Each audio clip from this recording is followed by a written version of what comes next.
Hey guys, welcome back to the Databank reading. I'm going to be reading the Harmony characters Hanya, Ruan Mei and Sparkle.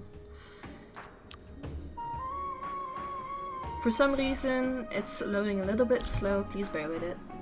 The first character that I'll be reading is Hanya, or Hanya. She's one of the characters that you meet at the Janzo Lofu when it comes to the ghosts and stuff. As you can kind of see, her eyes are slightly dull, lifeless, I guess you could also say.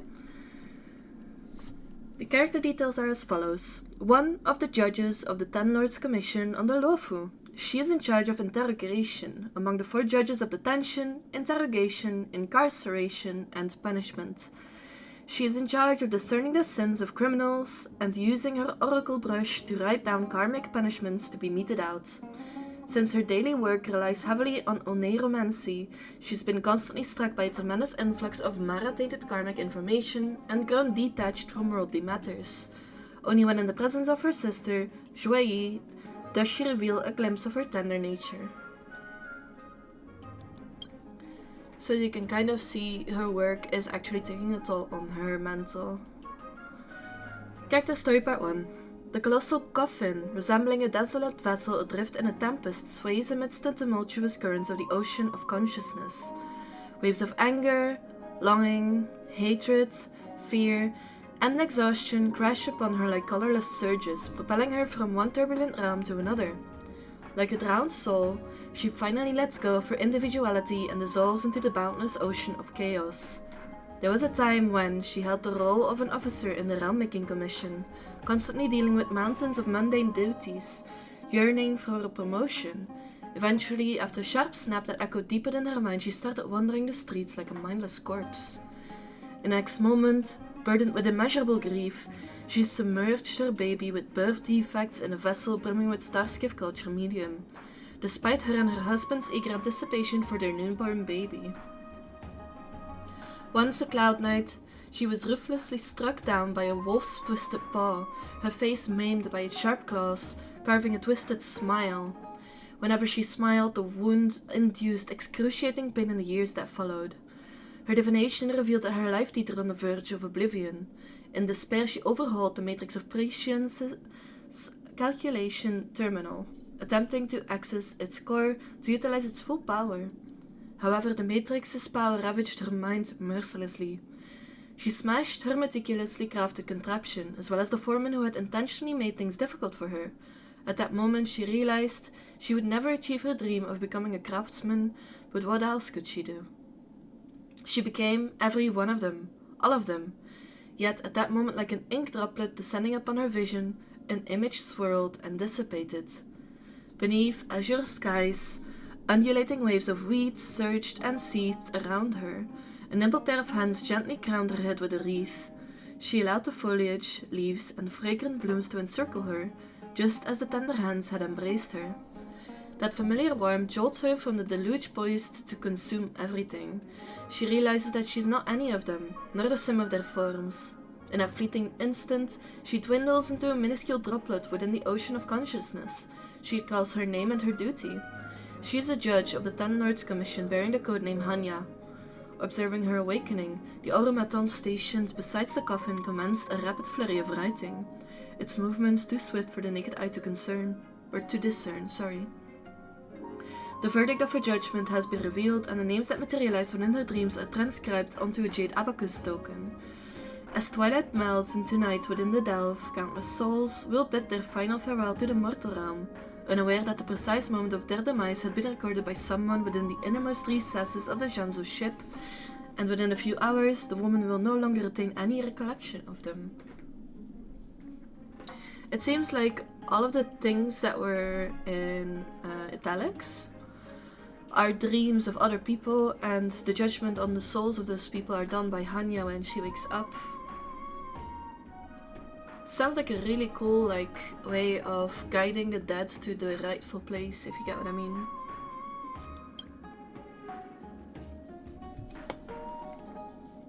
Character story part 2. On the opposite side of the coffin, a wide-robed judge stared at her with an unwavering gaze. In the absence of smiles, that once familiar face now looked particularly alien. The judge extended their hand and a golden jug sat in their palm. Enclosed within the jug is a liquor as green as jade, an emerald eye that glares unblinkingly at her within the dark vaults of the Hall of Karma. Is it time to drink again? I almost forgot. She rose from the coffin. Why are you bringing me the wine instead of Yippo's sister? Yippo, you don't remember, do you? Her sister's eyelids closed halfway. That is how her sister expresses concern. However, the ingenium formed her sister's body lacks the finesse to convey this expression, rendering it instead again to a gesture of drowsiness. Yippo pursued the disciples of Sanctus Medicus and suffered fatal injuries. The 10 lords have granted her permission for demise. She hurriedly changed the subject. How is the target you pursued today? Were they difficult to deal with? Very difficult. He broke one of my hands and shattered my patella as soon as we met. The scoundrel seems to have knowledge over the composition of ingenia, indicating that he is indeed a skilled craftsman from the Zooming all those years ago. I have recorded his moves. Through studies and contemplation, I will one day find a way to counter him. She watched her sister recount that narrow escape from death with apparent indifference, as if discussing the breaking of an inanimate object. You will have to bother Ho-Ho again to repair you. Well, Ho-Ho, she was promoted to judge about a dozen days ago? Surely, Shaoling is in charge of maintaining the ingenia. With a smooth and precise motion, her sister placed the golden jug on the edge of the coffin beyond her reach. The wine within the jug sat still, without a ripple. Drink this wine of oblivion, and you'll forget everything. You don't have to go this far, my dear sister. I should atone for my faults through my own efforts alone. Just like how it is in her dream, her sister's hands were placed on her head in a gentle caress, but she cannot feel even the faintest trace of warmth. It's only a minor side effect of drinking the wine of oblivion. If I end up forgetting everything about you, then both of us can finally embrace our demise without any burdens. By the benevolence of the 10 lords, this promise has been recorded in the depths of the Hall of Karma. And at that moment we shall relinquish all and enter eternal slumber. She leans forward slightly, pressing her sister's cold hand against her cheek. She takes the wine jug from the edge of the coffin, and with effort consumes the viscous liquid sip by sip. Though called wine, it lacks all pungent and invigorating flavor. Instead, it tastes like oil drained into the body of an automaton. But before that fateful moment, please allow me to carry out a few more tasks for you, for the 10 lords, and for that general. Maybe she is an automaton as well? Maybe that's why she gets oil? Character story part 3. The wine she imbibes transforms into a dense spill of mercury, coursing through her limbs and bones. Memories she refuses to recall, fragments of her human existence from millennia past, resurface momentarily before gradually fading away.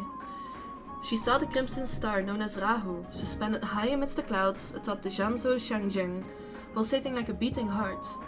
Slowly it cracked open, revealing a core composed of rocks, tendons, and branches.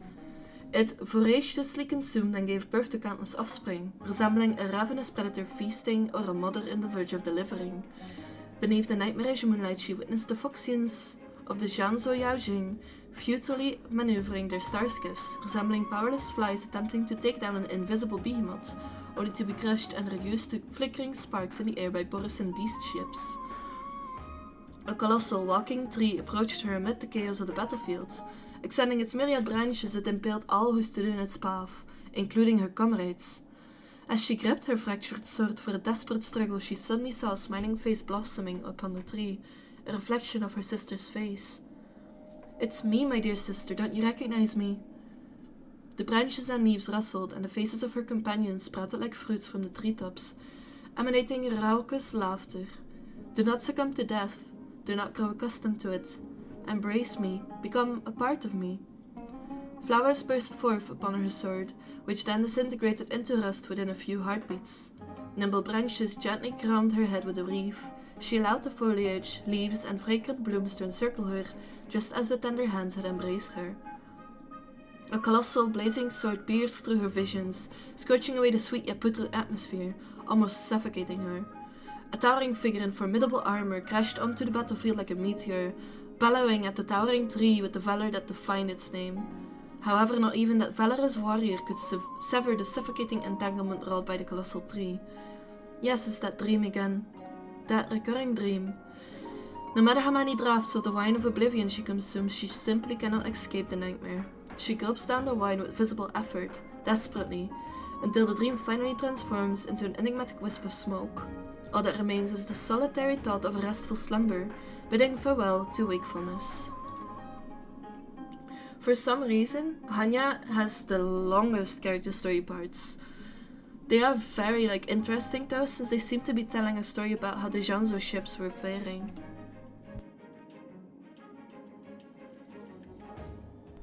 Character story part 4. On one side of the coffin, a white-robed judge fixes her gaze upon the sealed coffin, observing her sister's slumber had been a routine during her human days. She can no longer feel pain or any regrets. The consciousness residing within her skull informs her that observing her sister's sleep is an arduous duty, similar to what she once did to herself.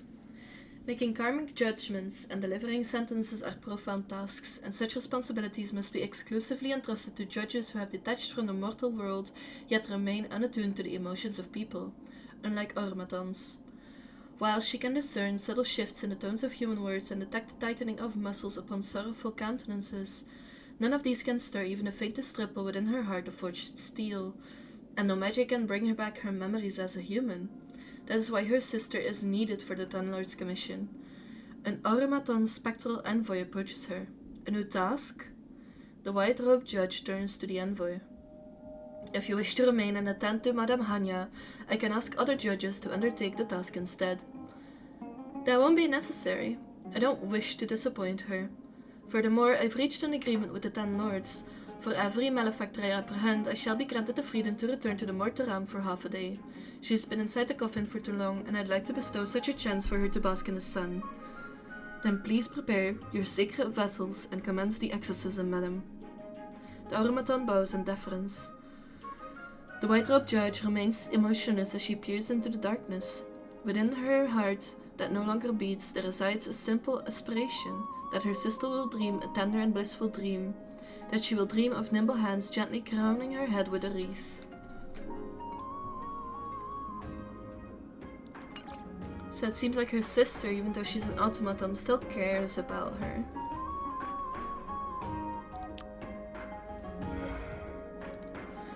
The next character is Ruan Mei. She's one of the characters I don't own, so I will have to read it all from the websites.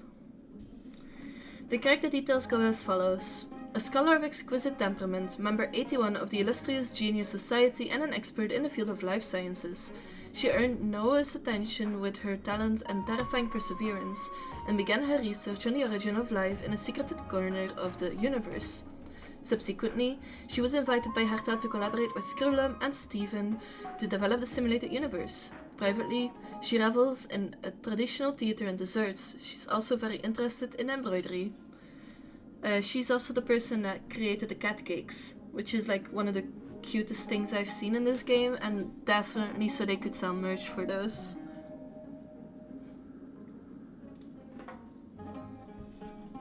Character story part 1. During her childhood, she received early exposure to science from her mother, who was a scientist. Her life in a tiny house with her family of science enthusiasts was filled with love. As such, it wasn't long before she realized that there were subtle differences in love, each kind coming with different scents. Her grandmother with silver hair was a fan of traditional theater that is humming and chirping, while her father wore a pair of large furry boots. Her parents loved each other, but they still argued from time to time. She was an impulsive girl who made mistakes all the time. She was also forgiven all the time. I was closer with Aunt Arlies. Compared to my other relatives, as she would buy me snacks, her love was the best. Soon the young girl learned to be stubborn. Her understanding of love broke away from the formulae taught in textbooks. As she grew older, her mother became strict with her. Together they walked one step at a time on a vast glacial planet. The girl gasped and stopped on the way, carefully observing the fascinating, fantastical, and enchanting life forms buried beneath the glaciers, what used to be life forms at least. Every time she arrived home after going on scientific expeditions, it was time for rewards. When she took a small bite of the cake, the mouth-watering aroma would immediately cling to the roof of her mouth. Her insignificant anticipation always gave her mother's research an inviting smile. Starting from their home, a planet blessed by abundance, they boarded research aircrafts and set off to some worlds. Surrounded by flash bombs, silk headscarves, ribbons, and embroidery, the girl embraced joy amongst life forms created by spiraling and ascending data. Ruan, after eating Juan, you must wash your fingers thoroughly before you can touch the lab bench. If I remember correctly, the A before or after the name is a way of endearment. Character story part 2. She was dressed all in black in a mourning attire at her parents' funeral. As usual, she still tied her hair neatly. Her expression was hidden beneath her ink-black strands of hair. She did not shed a single tear. As the night fell, layers of geometric shapes formed by data spirals appeared on the screens in the lab. They shifted, expanded, and flowed along with the sounds of traditional theater songs. After peeling away the layers of the patterns, the secret she meticulously crafted and protected with care was revealed. Her parents with their eyes closed. Their faces were as impassive as if they were asleep. This is a letdown. They failed to keep their promise with Grandma, and I too let them down for failing to protect them as promised. Only science never lets anyone down, she said. Wanting her parents to be equal, she stopped using her previous nickname and gave herself a new name by combining each of her parents' surnames. Since then, whenever someone asked her about her home, there would be a flash of confusion in her eyes. She seems to have forgotten everything. In such a state, she started working around the clock on her calculations. She was so engrossed in her research that she never ate regularly. When she was on a roll, she could spend entire days and nights working on research without sleeping, and only dozed off when she hit her limit. Soon, she was only relying on the faint glow of fireflies to gather her research results every night. The more dismissive she was of the existing laws of life, the quicker she progressed. She totally disregarded formulas, then moved on to ignoring the meaning of life.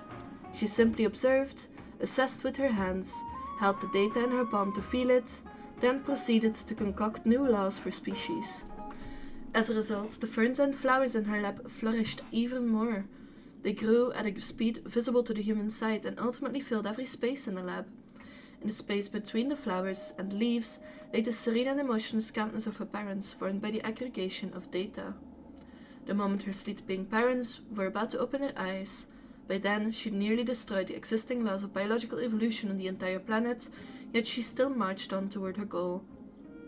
It wasn't until she looked up from her research and stared at the sky that she noticed the gaze of the erudition had descended upon her.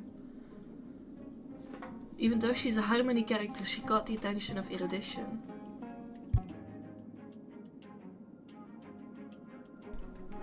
After receiving the gaze of Noah's, she left her home and began a reclusive life. No one knew what she asked Noah's, but after that incident she became even more apathic and impassive, and even more immersed in her research. She would only study the fundamental nature of life. A great variety of life forms came into existence through her concoction.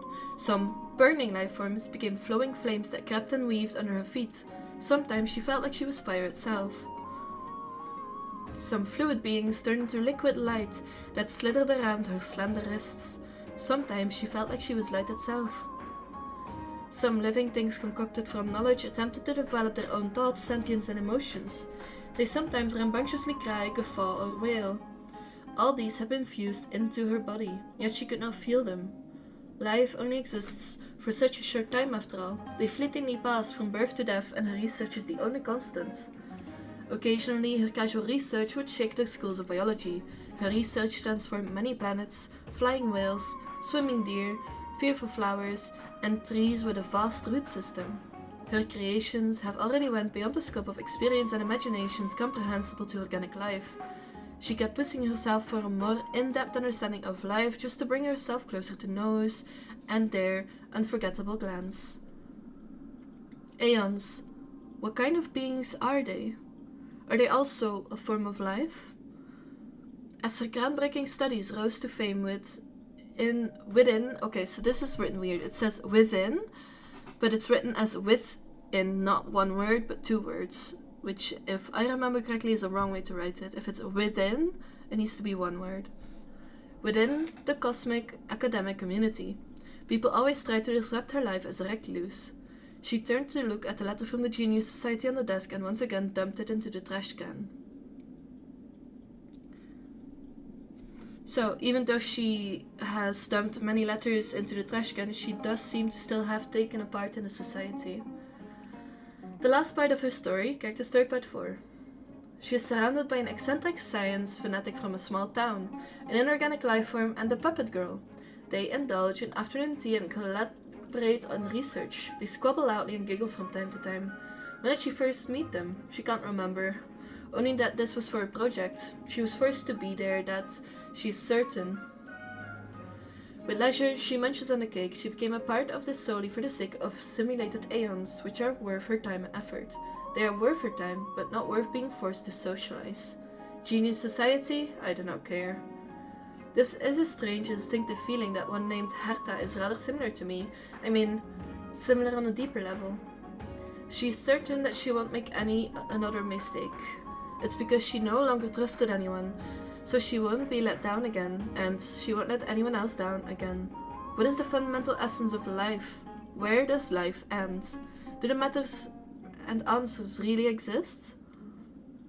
Not a trace of emotion can be discerned on her emotionless and silent face, yet her hair is roiling with the heat of boiling and steaming, and the rims of her eyes are slightly red. She's enjoying this.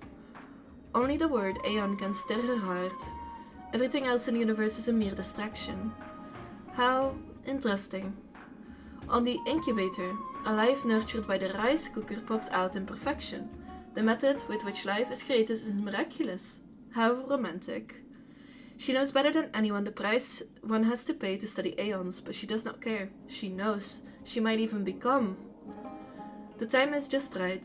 The update for the project is about to commence. She turns around and leaves. Unbeknownst to the girl, her grandmother has always been watching her through the monitor, day after day, for countless years. Ruan Mei and Ruan. When we finally meet again, who would it be? So it seems that her grandmother's still alive and is keeping an eye on her, making sure that she's safe, but I wonder who the grandmother is. The last character for today's episode, if you could call them episodes, is Sparkle.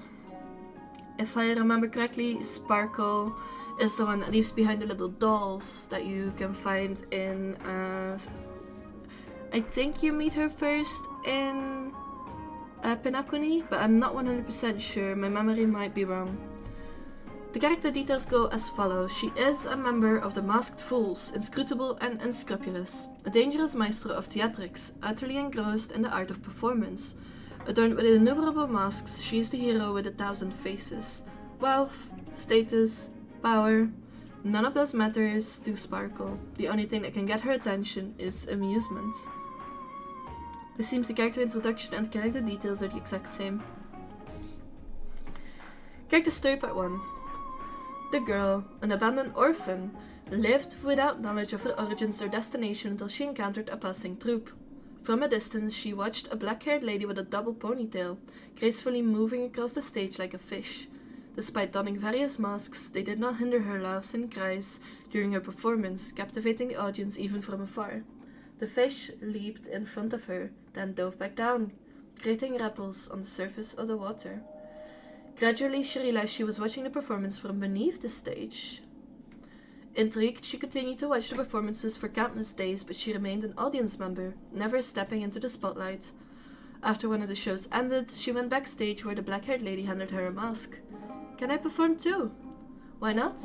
If others believes you are Sparkle, then you are. Go, it's time for your show." As the curtain, serving as the fourth wall, was drawn, the stage remained dimly lit, revealing an unsettling black void. Though wearing a mask, she knew the audience could see and hear her. She kept recalling Sparkle's performance, imitating her movements, voice, and demeanor. "You've done very well for your first time, but my imitation was not perfect." "That is a minor hiccup, but not a problem as long as nobody notices the difference. By the way, we are leaving tomorrow, so for as long as you want, you are the true Sparkle here, and you can make her whoever you want her to be."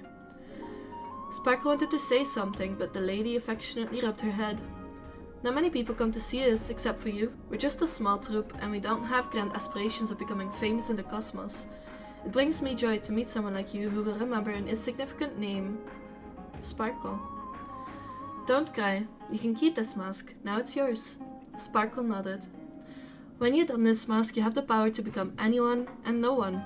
If you truly aspire to be an actor, don't limit yourself to the small stage. Set your sights on the larger world and explore new horizons. If I look at Sparkle's character design, if this little girl that is being talked about is Sparkle, then that means that Sparkle that we have here, the little girl, is trying to imitate the grown-up or the bigger person, the person that was originally the Sparkle on stage. Character story part 2. As the last descendant of the puppet clan, the girl lacked the freedom to choose. She was bound to live her life according to the dictates of the mask, as puppets were mere vessels for the masks. According to their legend, the longer a puppet dons a mask, the higher the chances of the puppet acquiring a soul, resembling a true human. However, in human folklore, masks were depicted as tools used for resurrecting the deceased, thus leading to the dwindling numbers of her people. However, as she had no interest in becoming human, being a doll was not an unfavorable choice for her. She dutifully obeyed the commands of the mask, despite the risk of attracting pursuers, as defying the mask proved to be challenging. Movement was a crucial aspect. By the will of the mask, she needed to smile sweetly when happy, hold her forehead while crying, grit her teeth when angry, narrow her eyes when jealous, and make a scene when in despair. There were also signature gestures, such as raising her eyebrows lightly to face others with the left side of her face, and raising her hand to express love, although she had to lower it later. Slightly biting her lower lip was the way to confess her true desires. Voice was another aspect. Depending on the situation, her voice needed to be cheerful when happy, mellifluous when expressing lyrical emotions, calm and assertive when making statements, strained when harboring hatreds, and sorrowful when filled with grief. Remarkably, she managed to sustain this way of life for years, seamlessly blending into her surroundings and even becoming a playwright. Nobody ever suspected that she wore a mask. However, she couldn't help but wonder if there existed another type of mask in the world. Perhaps someone wearing such a mask would laugh when seeking revenge, shed tears when smiling, remain silent when raging, and speak the most sarcastic remarks with the utmost calmness. Naturally, she couldn't do this due to the will of the mask, but as a playwright, making her characters on stage act like this was easy for her. One morning, the doorbell rang, but it wasn't her usual delivery person at the door. "Dear Miss Sparkle, I wonder if we could have a chat. We have read your latest work, and we're curious if you know anything about the mask." The faceless girl realizes that she must be under some kind of curse. Why else couldn't she feel any stimuli? Her sense of pain, taste, and smell were all intact, yet she was unable to react them. Naturally, she shouldn't experience joy, anger, sadness, or a range of emotions. She could only strive to observe others' reactions in various situations to understand their feelings. This is already a part of character story part 3, since the first one seems to immediately follow the second one. How would you feel if you were drinking a cup of bitter tea? How would you drink it? Although tied to the chair and immobilized, the homeless man on the left made an appreciative gesture and nodded. The girl in the middle immediately cried and shook her head in denial, while the madam on the right wrinkled her nose in disgust. What if you were in an extremely cold hut, but only this cup of tea at hand? Naturally, the man nodded. The girl cried for a while and then reluctantly accepted, while the lady still reacted in disgust. She continued to change her scenarios and ask questions day and night until her interviewees passed out. She would send them home and seek out new targets for her interviews. During that time, the town's inhabitants all had the same nightmare. They found themselves trapped in a place where a blurred-faced young girl politely asked them questions, and they had no choice but to answer. They could only provide responses repeatedly until the young girl meticulously recorded every detail on paper masks, one after another. Whenever a mask was filled, it was replaced by another. This nightmare was soon replaced by another.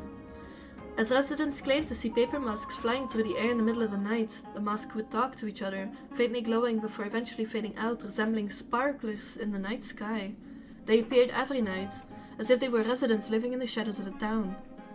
In a dark basement, a young lady remained unaware of this nightmare. She'd gathered enough information about people's nuanced emotions and their perceptions of different things to make more paper masks. She simply believed that, although she possessed no emotions, the masks she created had flesh and blood. She even believed that one day they would become real things.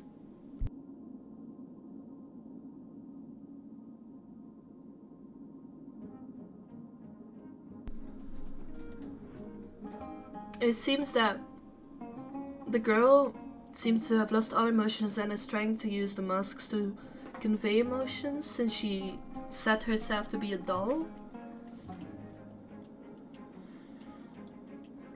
Character story part 4. There are a few versions that are particularly popular. When Sparkle arrived at Fool's Tavern, she admitted her deeds. Liking and believing are two different things, but people are more likely to believe in their favorite stories. Lies? Come on. I'm not trying to tell a grand story or fabricate an eye-catching experience. I'm wholeheartedly exercising my imagination for my own sake. I imagine various lives, seek excitement, and then recreate them as best I can, and pump the brakes on my imaginative balloon, just a second before it bursts. Seriously, having a script is far from enough. First and foremost, I must wholeheartedly believe that the character I'm portraying truly exists. Then, I need to imagine the other stories where the character would appear. I always need extra information to make their motivation logical and emotional.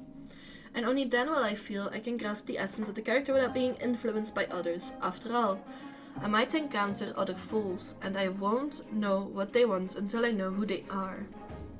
Sometimes you simply like the appearance of a character, and sometimes you just want to experience it for fun. I do that sometimes too. And of course, there are those who play solely for the sake of gain, or to be regarded in that way, hoping for unimaginable wealth, status, or power. Anyway, what I'm trying to convey is that in such an environment, who but myself can guarantee that I won't stray from my intended path from becoming a character in someone else's story? Nobody. That's why I have to tirelessly imagine and immerse myself in the act. No, I'm not denying it. It's truly addictive to me. The more I imagine, the more I get absorbed in those characters, the wonderful and tragic situations I create for them, and the emotions they experience in those circumstances. Sure, I used to think about that kind of life, joining a troupe, becoming an actor, traveling to unknown planets for performances, creating a character with my own name on it, but then one day I had a sudden realization. If you want to perform, is there a stage more captivating than your own life?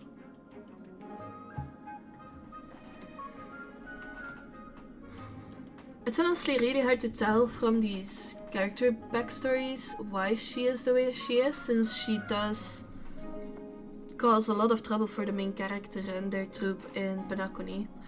But I'm not going to spoil what exactly she does, so be sure to actually play the Penacony storyline.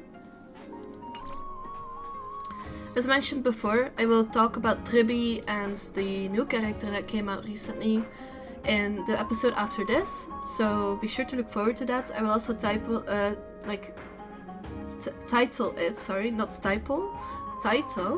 I'll also title it to just say both of their names, so you can immediately know that that is the episode specifically for them, since they are both from a different section of the Databank.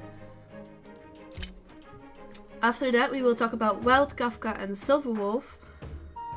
So I hope that you guys stick around, I guess I could say. I hope to see you guys next time, and I hope you guys enjoyed it so far. If there's anything else that you would like me to read, any game that you would like or are interested in, please let me know. If I can do it, I will do my best for it.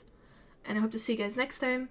Have a good day, morning, evening, or night, whatever time of day it is for you. And I'll see you guys next week. Bye!